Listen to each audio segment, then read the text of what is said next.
நாங்கள் வெறும் வாக்கு வங்கிக்காக அரசியல் செய்யவில்லை, சில தொகுதிகளுக்காக நாங்கள் அரசியல் செய்யவில்லை, அதிகார தேடலுக்காக நாங்கள் அரசியல் செய்யவில்லை. புரட்சியாளர் அம்பேத்கரும் தந்தை பெரியாரும் கண்ட கனவை நனவாக்குவதற்காகத்தான் விடுதலை சிறுத்தைகள் களத்தில் நிற்கிறோம்.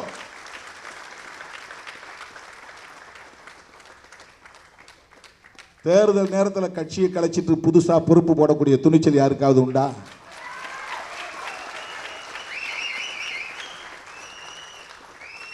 மாவட்ட செயலாளர்கள் எல்லா கட்சியிலையும் ஒரு ரெவன்யூ மாவட்டத்துக்கு ஒருத்தர் 2 பேர் தான். இந்தியாவுக்கே வழிகாட்டக்கூடிய வகையில் ஒரு சட்டமன்ற தொகுதிக்கு ஒரு மாவட்ட செயலாளர், 234 மாவட்ட செயலாளர்களை அறிவித்துவிட்டு வந்து நான் மேடையிலே நிற்கிறேன். ஒரு சட்டமன்ற தொகுதி தான் உனக்கு போய் வேலை செய்ய, தொகுதி மாவட்ட செயலாளர். எங்களுக்கு நிலப்பரப்பு குறைஞ்சு போச்சு அப்படின்னு சிலருக்கு அதிருப்தி இருக்கலாம். என்னை விட கீழான நிலையில் இருந்தவனெல்லாம் நீங்கள் மாவட்ட செயலாளர் ஆக்கிட்டீங்க என்று சில பேருக்கு வருத்தம் இருக்கலாம். ஆனால் என்னை ஏற்றுக்கொண்ட தோழர்கள் ஒருபோதும் இதற்காக வெளியேற மாட்டார்கள், விலக மாட்டார்கள். இப்போது புதிய அறிமுகம் ஆச்சி ஹோட்டல் சாம்பார் 50 கிராம் ரூபாய் 20 மட்டுமே.